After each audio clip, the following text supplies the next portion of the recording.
नमस्कार दोस्तों।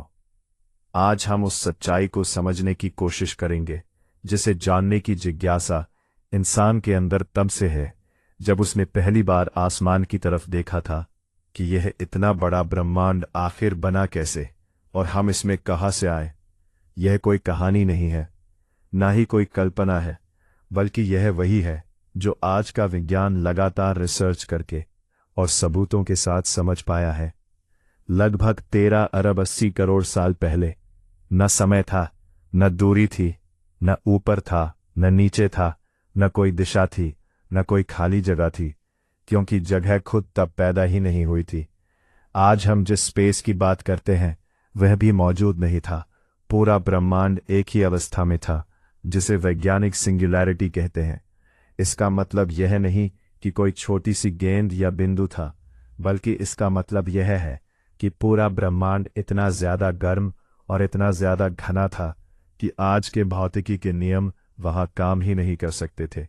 उस अवस्था को हम अपनी सोच में भी ठीक से नहीं समझ सकते, क्योंकि हमारा दिमाग जगह और समय में सोचने का आदी है। फिर उस अवस्था से जो बदलाव शुरू हुआ उसे हम बिग बैंग कहते हैं।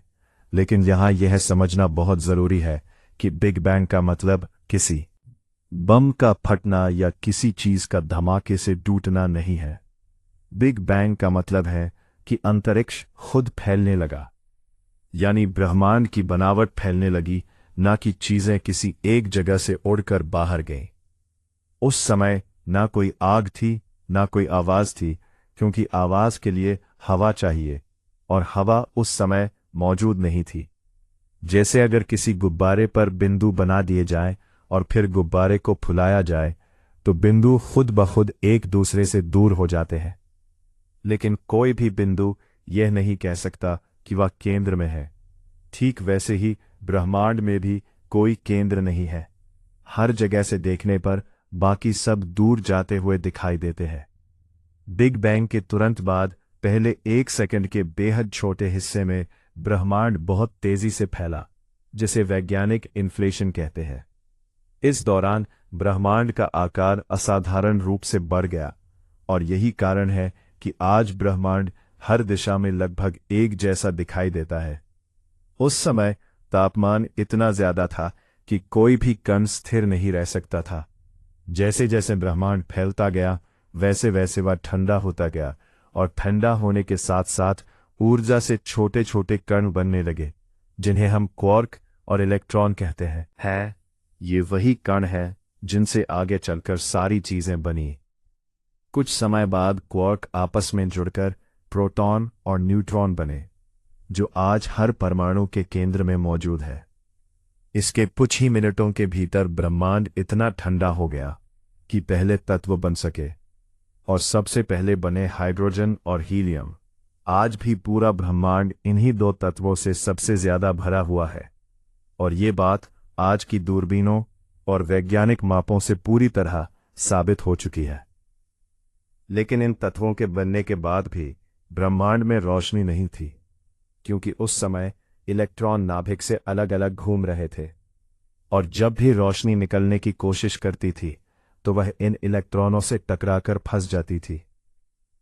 इसलिए पूरा ब्रह्मांड एक गर्म और धुंधली गैस जैसा था, जहां कुछ भी साफ दिखाई नहीं देता था।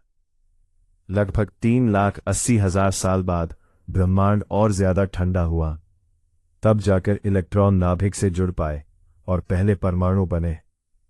जैसे ही परमाणु बने वैसे ही रोशनी आजाद हो गई और पहली बार प्रकाश बिना रुके पूरे ब्रह्मांड में फैल सका। आज हम उसी पहली रोशनी को कॉस्मिक माइक्रोवेव बैकग्राउंड के रूप में देखते हैं, जो बिग बैंग का सबसे मजबूत और सीधा सबूत माना जाता है। इसके बाद भी ब्रह्मांड में लंबे समय तक कोई तारा नहीं था। हर तरफ सिर्फ हाइड्रोजन और हीलियम की गैस फैली हुई थी और चारों ओर अंधेरा था। इस समय को वैज्ञानिक ब्रह्मांड का अंधकार युग कहते हैं। इस अंधकार युग के दौरान गुरुत्वाकर्षण धीरे धीरे अपना काम करता रहा। जहां कहीं गैस थोड़ी ज्यादा थी वहां उसका खिंचाव बढ़ता गया और वो गैस और ज्यादा इकट्ठा होने लगी। इस तरह धीरे धीरे बहुत बड़े गैस के बादल बने और करोड़ों साल बाद इन बादलों के बीच दबाव और तापमान इतना ज्यादा बढ़ गया कि पहली बार तारे जले। इन तारों के जलने के साथ ही ब्रह्मांड में रोशनी लौट आई, और यही से ब्रह्मांड की असली कहानी ने रफ्तार पकड़ी। तारों के अंदर बेहद तेज गर्मी और दबाव होता है, जहां हाइड्रोजन जलकर हीलियम बनता है, और इसी प्रक्रिया में ऊर्जा निकलती है। यही ऊर्जा तारों को चमक देती है। समय के साथ साथ तारों के अंदर और भारी तत्व बनते हैं, जैसे कार्बन, ऑक्सीजन, सिलिकॉन और लोहा। जब बहुत बड़े तारे अपने जीवन के अंत में फटते हैं, जिसे सुपरनोवा कहा जाता है, तो ये सारे तत्व अंतरिक्ष में फैल जाते हैं और आगे चलकर नए तारों और ग्रहों की नींव बनते हैं। अगर तारे न फटते तो जीवन के लिए जरूरी तत्व कभी पैदा ही नहीं होते। लगभग 4 अरब 50 करोड़ साल पहले हमारी आकाशगंगा के एक हिस्से में एक गैस और धूल का बादल सिकुड़ने लगा, और उसके केंद्र में हमारा सूरज बना। सूरज के बनने के बाद उसके चारों तरफ बची हुई गैस और धूल से ग्रह बनने लगे, और उन्हीं ग्रहों में से एक हमारी धरती थी। शुरुआत में धरती एक आग का गोला थी, चारों तरफ लावा बहता था।